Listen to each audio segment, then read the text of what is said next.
Without the ones like you, who work tirelessly to keep things running, everything would suddenly stop. Hospitals, factories, schools, and power plants, they all depend on you. No matter the weather, emergency, or time of day, you're the ones who get it done. At Grainger, we're here for you with professional-grade industrial supplies. Count on real-time product availability and fast delivery. Call, clickgrainger.com, or just stop by. Grainger, for the ones who get it done. This episode of the D-Lew Podcast is brought to you by Goalie Nutrition. As someone who's used Goalie for quite some time, I can tell you that they're not only very good, but they're very beneficial. My favorite are the Super Green Gummies.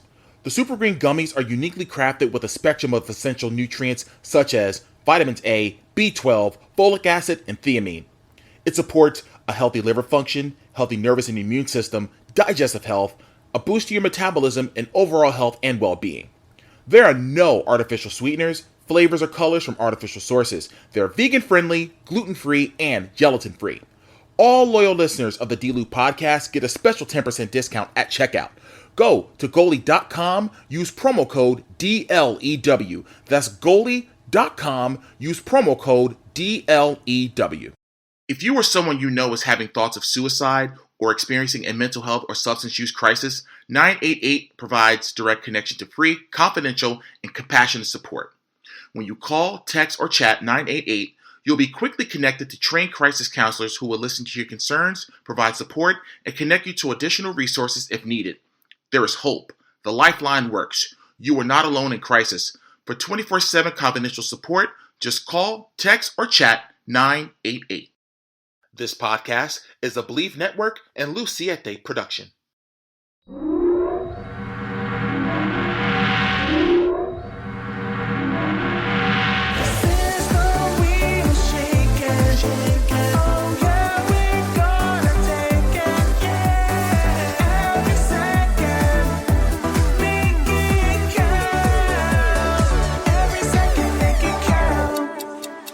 Welcome to another edition of the D-Lew Podcast, brought to you by Believe Network. I'm your host, Derrick T. Lewis, and I hope the week is treating you well. The week is treating me great, except for last Sunday. I literally saw my football team. Well, I didn't see it because I was doing something, but you know, football sucks. I mean, the Patriots are not really doing well this year. They lost, was it 35-0 to the New Orleans Saints? Probably that was the worst loss in Coach Bill Belichick's career. So hopefully they'll get things back on track this Sunday as we face the Las Vegas Raiders, and I hope there's a much better outcome from last year's game against the Raiders. If you don't know, well, just go on YouTube and just search the last play of the game against the Raiders last year, and it was probably the most bonehead plays I've ever seen in my entire life. That's neither here nor there. This past weekend, I was in Baltimore with the world-famous Monster Factory as we performed a couple of matches on both days for their taco festival. So this is the third taco festival that the Monster Factory has done. The one in Philly I didn't do, but I definitely did the one last month in Delaware. And, you know, obviously I did the one this past weekend in Baltimore. The people loved us. Fans were wanting to take pictures with us, which was awesome. I even convinced some fans to buy some tickets. Hopefully they did. But they really enjoyed our brand of pro wrestling and lucha libre and what we were able to entertain. We did 2 45-minute shows both days. So, you know, kudos to all the wrestlers, you know, that participated, that were able to put some smiles on faces while people were eating tacos, drinking tequila, and doing what people do during a taco fest. But this week, I have, actually this past Tuesday, was World Mental Health Day, October 10th. And obviously mental health is a huge topic these days, especially, you know, post-pandemic and, you know, people having to adjust in all aspects of life. And I brought on a mental health counselor, Amanda Carmean, and we talk about just how she got into the profession, what led her to do it, and how she's going about being a counselor and how she's had to adapt, especially during the pandemic, and so much more. And let's not wait any longer. My interview with Amanda Carmean starts right now.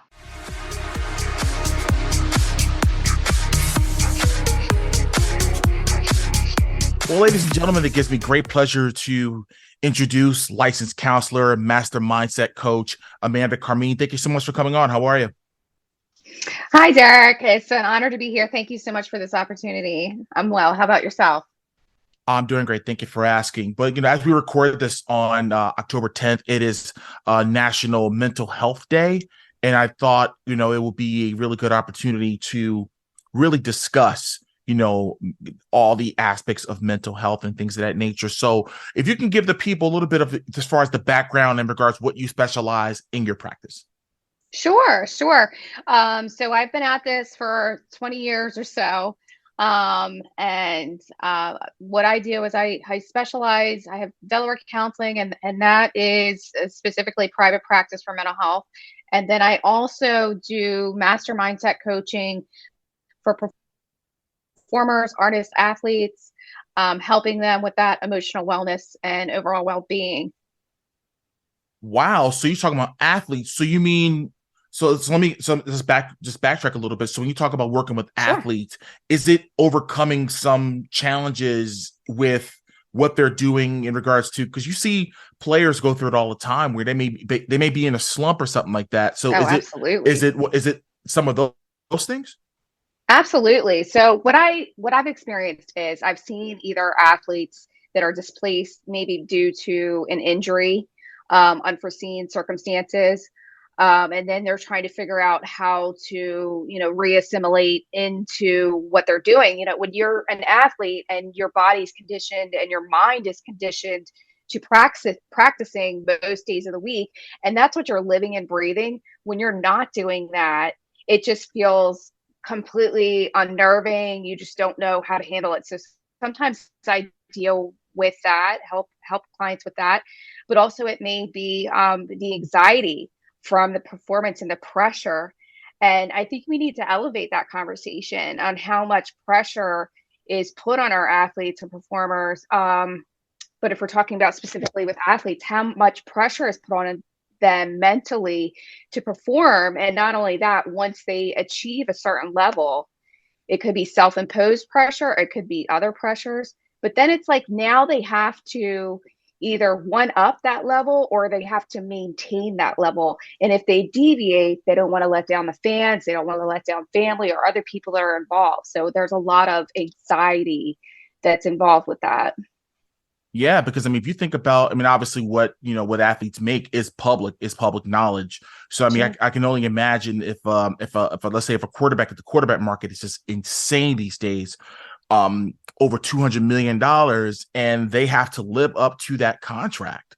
You know what I mean? When you have the ownership, and you have the general manager, and you have coaching staff, all these different things. So I totally understand that aspect of it in regards to, okay, you set the bar here. Now you're gonna have to raise it higher and higher and higher. And of course, social media doesn't help in matters either. We'll get into that in just a little while. But I wanted to ask, what motivated you to become a mental health specialist? So it was early on. My parents were getting divorced. I was probably like 7 or 8 years old. And they brought me to a therapist. And I remember she was just very attentive to my individuality and what was going on with me. And at that point, I just knew at 7, 8 years old, I'm like, this is what I want to do. She brought me in her office. She gave me a snack. She gave me some peanut butter pretzels and just really just wanted to know how I was doing and how I was feeling with everything. And it made me feel so connected that I thought, wow, like maybe I can do this with other people one day. And it's funny. I wanted to be a DJ. I wanted to be a veterinarian, but I came back to being a counselor. That was my calling. But being a DJ is like being a doctor, because I tell you right now, a DJ can cure a lot of things when they're playing all types of music. You know what I mean? So absolutely it's true. not too far off. Absolutely. Music heals. And so also, I'm sorry. Go ahead. No, go. I'm sorry. Thank you. I was just going to say, music is one of the things that stimulates the brain simultaneously. So that's one reason why I grew up in the arts, and I do think music is very healing, and it activates, I think it's maybe 6 parts of the brain simultaneously. So nothing is comparable to that. So it really does heal. Indeed. Now, if you can, so where did you go to school in regards to get it? Because obviously, to become, a therapist, that definitely takes a lot of the educational aspect of it first. So, where did you go to college and everything as far as your education to get where you are now? Sure. Yes, it was a long journey. It was a long journey. But I went to Stetson in Florida, Stetson University, and it was the best program for me for graduate school for the mental health portion. It just worked out. I had some really great professors. It was a wonderful experience. And my son was born during that time too. So I had a lot kind of going on, but it was definitely where I was meant to be. And I also went to Wilmington University for my bachelor's. Wow, that's awesome. So let's talk about the stigma of mental health, because, I put the hashtag out there earlier, end the stigma, and that's been going on for a while. What again, you've been doing this for 20 years. What break down the stigma, the good, the bad, or the pros and the cons and things of that nature in regards to the stigma of mental health? Yeah, so I think years ago, it was more of, you wouldn't go to a doctor or you wouldn't go to get mental health unless things were really bad, or relationship wise. You wouldn't go to a marriage therapist unless it was on the rocks or on the outs, right? And then COVID hit. And when COVID hit, it was like such a flood of people needing help. And I think that was the pivotal moment where it changed from not of a question like, do you have mental health problems? Now it became, at that time, how bad are they? Because I think in some aspects it was positive because it brought more of the awareness to the forefront and less of the stigma. But also it did connect us to like, okay, we're all in this, we're all struggling, right? But then the downside to that was we were seeing higher rates of child suicide, and there weren't enough services, or wasn't enough resources or awareness about what to do or how to handle things or identify, because we were all just thrust into this time of not knowing how to navigate and just being flooded with emotion. So now I think there's more conversation about emotional wellness and mental health. And mental health used to be a term that people would kind of shy away from, or that had this really negative connotation with. And now I feel like that's everyday, vernacular. It's everyday conversation that we're having, which because some aspects is good. Right. But no, because I know a lot of times, and I'll bring up the pandemic in a second, but people would say, oh, crazy people go there, or that's for crazy people. And it's like that. And that was, I think, what the stigma was. And people were afraid to open up. People were afraid to bring people, to let a professional in, because they don't know. They don't know because they can't trust. And it is a trust factor. You know what I mean? Oh, absolutely. It is a total trust factor. That has a lot to do with it. Opening up to someone that you don't know, right? And being able to tell your innermost problems to, or emotions with. I've had people in my office that maybe I'm the first person that they're crying with, the first person they're expressing, especially with men.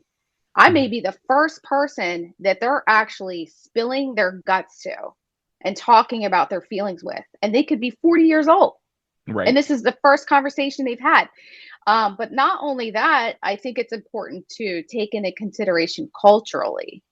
There's some cultural considerations that need to be, taken into account. And I'm curious to know, did that change at all since the pandemic? Are people with certain populations or socioeconomic status, are they more willing to be a participant in mental health services now?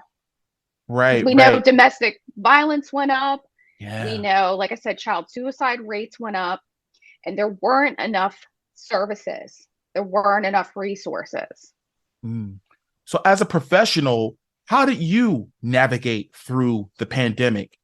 Was it an influx goodness. of new like patients coming in? Was it a lot of existing ones saying, "Hey, I don't know what to do"? Like, what was that like for you? Because I mean, we all know on the patient side, but on the professional side, I can only imagine what that was like for you going through, especially in the early days of the pandemic. Right, right. No, that's a good conversation. And I don't think there was enough focus on Mhm. healthcare providers, especially with like mental health, in terms of compassion fatigue, what they term compassion fatigue. So it's caring for someone else and not realizing that you're burning out. Luckily, my grad school just instilled like the self-care plan and the fact that we have such a high suicide rate, and this is going back years ago, 20 years ago. Right. And so thankfully I had a good self-care plan Mhm. already in place. Of course, things, prohibited that, like being able to go to the gym. So I had to improvise, but also I think it was adapting to working from home. And Mhm. I am so much better. I feel like I have so much more to offer, and my clients got more out of being in person. So that was really hard too, especially for kids. It was like trying to connect and trying to improvise. And maybe that's where my arts background kind of came into play. Like sometimes we were playing games online and talking, Right. or, because kids were sitting in class all day online. So they may have not wanted to talk. And it was Right. hard, I think, as a parent too, because I was not only working from home, as a lot of parents were, but I was also helping my kids virtually with their school online.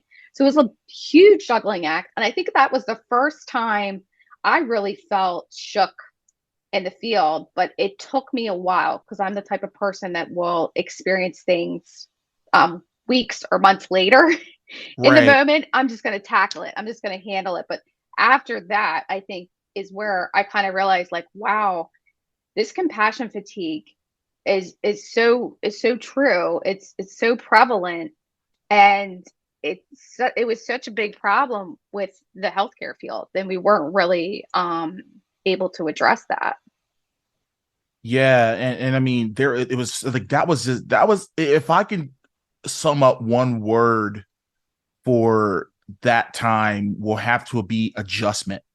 Everybody had to adjust in some way, somehow, whether it was work, whether it was school, whether it was their marriages, whether it was everything you could possibly think of. Again, luckily for me, again, I was just here, but at the same time, there were so many other people that had to work from home. Then they had to monitor what their kids were doing, making sure they were going to school online and everything. And that was going to lead me to my next question is that what are the most common mental health problems that our society is facing nowadays? So I would say now, collectively, we are, and I would say specifically America. I'm just going to focus on the US. But I know it is more, worldwide, but I see such a movement with AI and technology. And again, there's pros and cons to that, right? But at the same time, when we were in that pandemic mode, a lot of us were spending so much time online, so much time watching things. And as a practitioner, I had to be more relaxed with what I was recommending, to my parents. Before I might have said, an hour, 2 hours tops electronics. Well, now it turned into, well, what else are they going to do? Right. What else are the kids going to do? What else are we going to do? So I see a lot of people experiencing those post pandemic distractions still online, Right. whether it be turning into monetarily they're stressed, Mhm. or the fact that what it does to the brain, it reduces your serotonin and your neuroplasticity. So the neuroplasticity, and it might be the dopamine as well. The neuroplasticity is what develops and hinders you as you get older, and people get it used to be called Alzheimer's, but now it's degenerative disorder. So when you're doing the same thing every day, say like maybe an elderly person, they're doing the same thing every day. It's very repetitive. There's not much stimuli. What happens is it affects the brain, and the brain does not operate the way that at optimal level. So I see a lot of people still struggling with feeling depressed, feeling anxious, worried that there'll be another pandemic, worried that they'll have to wear the masks again. Yeah.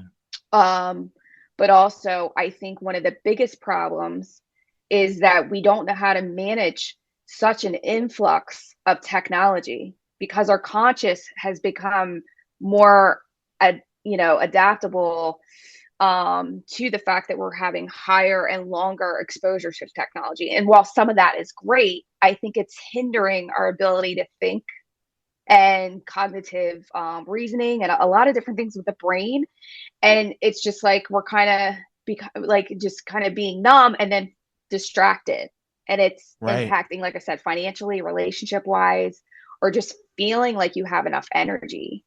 And we're not attributing it to screen time.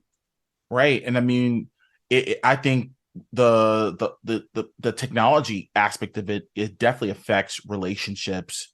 You know what I mean? Sure. Because of the fact of like, you're not communicating, verbally. No, you know what I mean? Right. It's like, I'll just text me rather than actually speak. You know what I mean? Absolutely. Like, instead of actually verbally speaking to somebody, I'm very old school. I call people. Yeah, you know I what am I mean? too. Because I'm just like, I'm not a texty person. I text, but I know I want to actually verbally talk because I'm a human being and God gave me a mouth to use. You know what I mean? Right. So I'm going to use it, but at the same time, I feel as though there needs to be a happy medium. And I'm glad that, like I said, that people like yourself, that, professionals that can help guide people in getting it to that happy medium, I think is kind of where you would come in. Yeah, absolutely. You can you can monitor your screen time in your settings. You can set alarms. There's certain things that you can do, right, to check in. So, because before you know it, you spent an hour and a half on TikTok, and what did you get out of that? Nothing. Like, the biggest thing that we have right now, as far as what we are, the value that you have, a lot of people think it's money. A lot of people think it's your assets. A lot of the biggest money maker right now is your time and attention. Right. And so if your time and attention is not bringing true value to your life, you are going to feel like you don't have a purpose. You are going to feel disconnected. And you're absolutely right about the texting. The problem with the texting, while I do think it's good in some aspects, the problem with texting is that most of your nonverbals is what communication is. It's the body language. Right. And that's what gets missed. That's where the disconnect is. Yeah, because people can misinterpret a word, but you can have the best intent on saying a phrase, but someone might interpret it the wrong way because all they're doing is looking at words on a screen instead of actually either hearing what the person is saying, or if they're in front of you, you can actually visualize, okay, they're not coming off like I thought they would. You know what I mean? So yeah, I think. Oh, I'm sorry. Go ahead. Yeah, I was just gonna say, like, it's all about communication. Is what I was trying to say. And although texting is a good way of communication, I think it can also, like I said, hinder relationships as well, regardless if it's family, if it's friends, marriages, girlfriend, boyfriend, whatever it is. I think that can also affect those things too. Yeah, Kay and Peele does a really good. They do a really good job of exhibiting how texting gone wrong. Right. It's kind of comical how that happens, how one person can take one thing and you're like, oh, okay, it means this. Well, no, it means that. And it just creates so much conflict. Right. This episode of the D-Lew Podcast is brought to you by Goli Nutrition. As someone who's used Goli for quite some time, I can tell you that they're not only very good, but they're very beneficial. My favorite are the Super Green Gummies. The Super Green Gummies are uniquely crafted with a spectrum of essential nutrients such as vitamins A, B12, folic acid, and thiamine. It supports a healthy liver function, healthy nervous and immune system, digestive health, a boost to your metabolism, and overall health and well-being. There are no artificial sweeteners, flavors, or colors from artificial sources. They're vegan-friendly, gluten-free, and gelatin-free. All loyal listeners of the D-Lew Podcast get a special 10% discount at checkout. Go to Goli.com, use promo code DLEW. That's Goli.com, use promo code DLEW.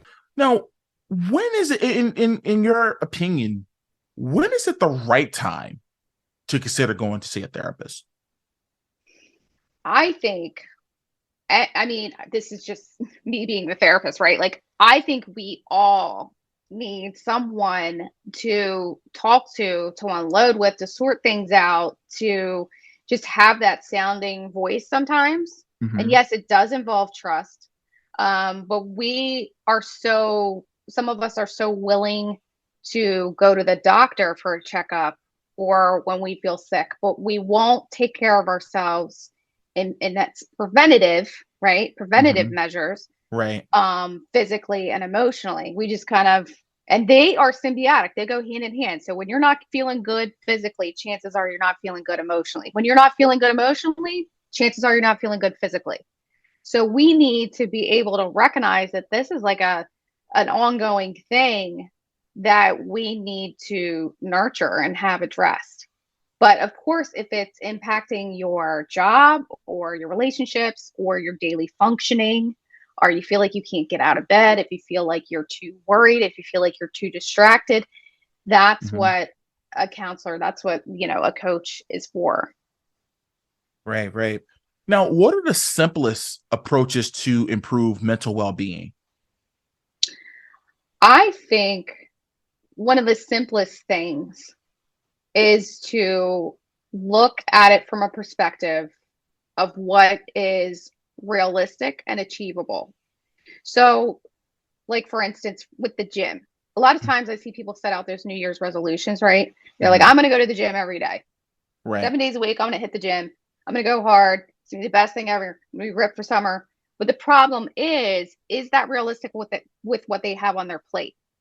How the mind works is it might be better to set a goal of, say, 3 or 4 times a week. And if you can exceed that, then you've gone beyond that and you feel like you've met that. Right. When people don't make that 7, then they have a sense of failure. And then chances are that's where people drop off and they don't keep up with that. And that's a lifestyle change. It's a lifestyle change. Yeah. And that is a lot of times too, when it comes to diets, when it comes like a diet is temporary, right? Yes. But it's really all about changing your mindset and getting in there and everything. I think that's important because what becomes habitual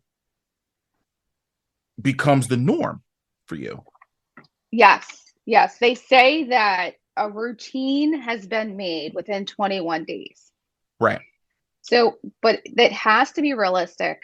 It has to be something that is achievable. Mm-hmm. And that you have a good support system or you have an accountability partner. And that's where like a coach or therapist or counselor would come in because that's your accountability. That's a form of, it doesn't have to be your only one, but that's a form of accountability. And when you talk about wellness, there's so many aspects of wellness. It's social, it's emotional, it's physical, it's for some people, it's spiritual. There's just so many things that encompass wellness, nutrition, exercise, like, and it can seem overwhelming, but like it's a 21-day fix. It's a 21-day reset. Think about that. Like once you're at it for a few weeks and it becomes a routine, then it's not so overwhelming. Right. And you've got good chemicals going. You feel better. It's like not being able to see the light at the end of the tunnel. But then once you start to feel better, and once you start to change your mindset, you can rewire your brain. It's absolutely possible. Once you start to do that, you start to feel better. The chemicals flow different. The serotonin, the dopamine, the endorphins, those things start to flow. And then things don't seem so overwhelming anymore. What's your favorite part about being a therapist? What is one of your favorite parts about being a therapist? Oh gosh, it's hard to pick one. I would say for me, a lot of times it's hard to pick one. So I'm probably gonna have to go with 3 here. I'm sorry. And it's fine. Yes, that's perfectly fine. Okay. That's perfectly fine. I think it's being a part of someone's journey. When I'm done and I'm off the clock, like it's not to be insensitive, but I'm kind of just going off of like, okay, I did what I could. and I shut it Right. off. Right. And it's not for everybody. It's not for everybody. But then when I'm back in that mode, I'm like, wow, I'm a part of this person's journey. And that's such an honor, right? To see them grow, to Right. see them overcome things, just to really just be, in a part where I'm a part of that process. It's a very intimate process. And then not only that, I think it's working with kids. Sometimes they really make me laugh and they're just off the cuff. They just say what's on their mind. So Yeah. it brings out my inner child, which is fun. Right. And also for me, it's the creative aspect. So using my arts background in a way that can help people and really connect with that mode of expression, because there's so much, again, that is not said verbally, that's nonverbals. So that's why I love doing the arts and performance coaching, because it allows me to see a lens and connect with through a different lens that people wouldn't otherwise be able to express. Right. Because we're so hooked on what people are saying. But if you can represent how what your experience is, or have somebody see how you see things and have that positive regard, it's on a whole different level. And so I really love the arts aspect. Got it. What advice do you have for those that are interested in getting into the mental health field?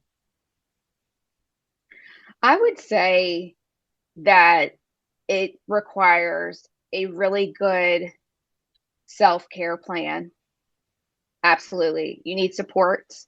You need to be able to execute a self-care plan on your own. You need to be able to have your own therapist. The old stigma was that you didn't necessarily need your own therapist, that you were the expert yourself. And I think the new way is, hey, we're all our experts, but we also go to other experts to help, right? So, and also I would try to figure out, for somebody new coming into the field, would you like to go into private practice? Do you want to work in a certain population? Because that helps to figure out where you need to go education wise, and who you need to kind of align with, so that way you can cultivate the type of career that you want. Got it. What's the best advice that a mentor in this industry has given you? The best advice, I would say, I had two mentors coming to mind.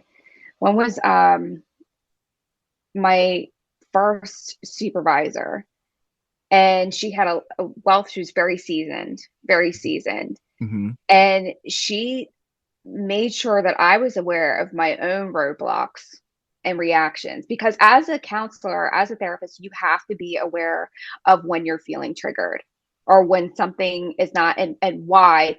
So she would ask me, my first supervisor, Caroline Jones, she would ask me what my thoughts were, or why I reacted that way, or what I think I should do. Okay. So it's a very Socratic, I guess, type of approach, but she was very convicted in her ways, but she was also open to what I wanted or what I needed to do, and that self-reflection, because that's what you need to do when you're in a counseling session. You need to be able to have that in place and think quickly on your feet. The other one I'm thinking of is in my internship, Scott, he helped me realize, he said, if you want to go into private practice, or no matter where you go, you have to figure out what your worth is. And I thought that was a really important piece of advice and information from a business perspective, because you determine your value. Now, if you want to deviate from that, then you be very selective about it, but don't undervalue what you bring to the table. And I think that was a good thing to learn early on, because you want to help so many people. But if you do that, you could run your business into a ground if you're not setting the value and your worth at a point that that should coincide with who you are and what your experiences and what you have to offer. I think that piece of advice can be applicable to any walk of life. You know what I Sure. mean? As far as never underestimating your own value, because Fat Joe said it best, man. Yesterday's price is not today's price. And you just have Absolutely. to understand where you are and say, hey, listen, I want to be able to do all these things, but it's all about the quality. You know what I mean? Mm-hmm. Versus it's all about quality at the end of the Right, day, as far as the right. quality care that you're giving. Now, if I could, Derrick, and just kind of dovetail off of that, I would have to say a lot of times what I go to is Zach Brown. If we're going to music quotes, I go to Zach Brown, and he said, "You can't put a dollar sign on a peace of mind." Right. You just absolutely cannot. Very true. There's so much peace. It doesn't, when you're in your zone and you're in your Zen zone and you have your peace, you can't put a dollar sign on that. Heck no. It's so beautiful. Yes, indeed. Yes, indeed. Now, what approach to therapy has been the highest rate of success for you? What piece of therapy has been the highest rate of success? What approach to therapy? What approach? Let's see. A success as far as client success and outcomes. Mm-hmm. I approach things collaboratively. I'm very straightforward, but I try to be supportive at the same time. And when someone is having a reaction, sometimes a lot of times it has nothing to do with me. Mm-hmm. I'm there for the journey. I'm there for the ride. And sometimes there is constructive information. That's how I grow as a counselor. And I need to be appreciative of that moment. I need to be in that moment and be appreciative of how it is. But I see the highest success with people that are motivated, that have supports, that are tired of being sick and tired, mm-hmm. that are willing to make that change and understand, like we talked about earlier, that it's a lifestyle change. You can't treat counseling, coaching, therapy with the mindset of it being a diet. Now, Right. If you're like employee assistance program and you're having a few sessions, something minor happened, you just might need a few sessions. But if you're really looking for your life to improve and it has been extremely tough, then it has to be a lifestyle change. Right. You cannot approach it with a diet mentality, because that's not going to work. And then it also depends on the rapport that you have. Picking a therapist that you really align with, that you have good rapport, that is going to push you, is going to have the highest rate of success. Now, over the years, there's been people where it didn't work out, and that's fine. That's fine. I wish them well. My door was open, but I think that's probably the highest success that I've seen. People believing in themselves and making that commitment to themselves and having that self-love. Self-love is definitely a factor, when it comes to that. As we begin to wind down, though, if there's, someone that is looking for, a therapist and that type of thing, what advice will you give them in regards to searching for a therapist and make sure they could be the right fit? So this is tough. This is a tough question to answer. And I really want to address this because it can be hard to, first of all, know what types of therapists there are. So you may have a psychiatrist, a psychologist, a counselor. You don't know who to go to. And this can be hard to navigate. I get calls like this all the time. And somebody's looking for medication, somebody's looking for talk therapy. They're and they don't know where to start. So what I usually say is try to figure out, if you're looking for medication, usually you have to go to a psychiatrist, a nurse practitioner, someone like that who's able to prescribe medication. Right. The step down from that is a psychologist. Now, psychiatrists can do testing as well. A psychologist can do testing, typically can do testing and does talk counseling therapy, but usually does not have prescribing privileges. So those are usually your PhDs. The doctors, the psychiatrists usually have their MDs, and then, like I said, the nurse practitioners. And then a step down from that is counselors, master's level clinicians, or licensed clinical social workers. Those are people that are able to do the counseling aspect, but typically, unless they're dually licensed, are not able to prescribe. So I think that's a starting point, but also navigating your insurance can be kind of tricky too. Mm-hmm. You could always call the number on the back of the card, go online, and then ask about your coverage and who's in network. But a lot of people don't know that they have out of network benefits too. So that can be really helpful to find out. If you find a therapist that you really align with, or counselor that you really align with, but is out of network, well, how much does my insurance cover for that? So that's a good thing to kind of know, because that can be hard to figure out and navigate. Over the years, that's probably one of the biggest questions I've had. I don't know who to go to. I need medication, or I need counseling. I'm not looking for medication. Where do I go? And what is my copay? This is all stuff that you can figure out with the insurance company. Well, it's really good information, y'all. You just shared with the people, for sure. Because that's stressful. That's really is stressful. Trying to navigate. You want to get help. You don't know how to go about it. You don't know where to go or how to do it. So that can be a bit overwhelming. And then at that point, you're more stressed. Right. And I think the easier part is really, okay, who's the best fit? But then it's like, where do I go? Like, where do I go? Start? So yeah. So that's why that was one of the reasons why I asked that question, is because some people may not know. And I think, and once they're put on the right path on which way to go, then it gets a little easier. But to your point, in the beginning, it can be a little hard. Yeah. And sometimes you can use online search filters by putting in, if you prefer male, female, somebody who takes your insurance, you can use some online resources, so that way you can, or like I said, you can contact your insurance company and find out who's in network. Wow. Well, where can people find you, if it's website or social media, where they can, you can, as far as if you're giving any type of updates or any type of guidance in regards to some of these things? Sure. Yeah. So I have a website, themastermindsetcoach.com. Also DelawareCounseling.com. I'm also on TikTok, Instagram, so you can find me on there, Master Mindset Coach or Delaware Counseling, either one.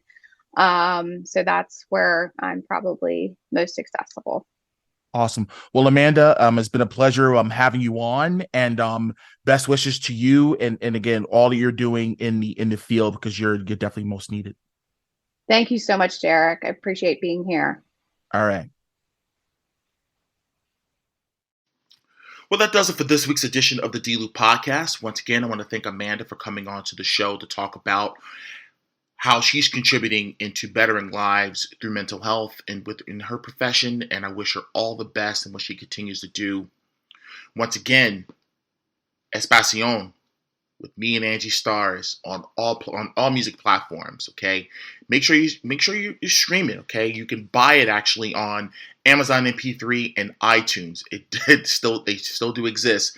You can still stream it, obviously. Apple Music, Spotify, Deezer, iHeartRadio, Tidal, everywhere. The music video can be seen on Apple Music, Tidal, and on the Vivo app, which is connected to YouTube. So if you go to my YouTube channel, Derrick T. Lewis, or The Real D.T. Lew, you can check out an awesome music video directed by Sergio Pata, produced by Divine Fury and Edwin Sicedo. So huge shout out to those guys for bringing my song and Angie's song to life. We definitely appreciate you guys.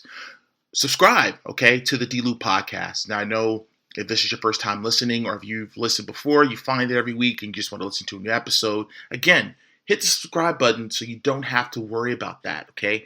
So hit subscribe, and then every time that there's new content, because granted there are new shows that come out every Thursday, but occasionally if there's some breaking news, especially in the world of professional wrestling, that I have to get, I'm usually on it, and you will get new content. So make sure you hit the subscribe button. I don't care what platform it is: iHeartRadio, Apple Podcasts, Spotify, Amazon Music, Pandora, wherever it is. Make sure you hit that subscribe button so you can get all new content every time it is available to you.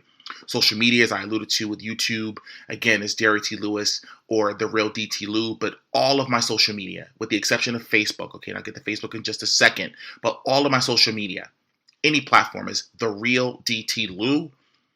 Facebook is Derrick T. Lewis official page. Check out my store, okay, shop.derricklewis.com, where you can get the breast cancer awareness hoodie and t-shirt, where all proceeds that I get from sales from those shirts and the shirt and hoodie will be donated to the Breast Cancer Research Foundation. You can check them out on Instagram. It's BCRF Cure. That's their handle on Instagram. You can check them out. They're a legit organization. I've donated to them before. So again, shop.derricklewis.com. Get your hoodies and tees, especially the breast cancer awareness ones, all right? Well, I'm going to get out of here, and as I always say, no matter what it is you do in life, always remember to make it count. See you next time.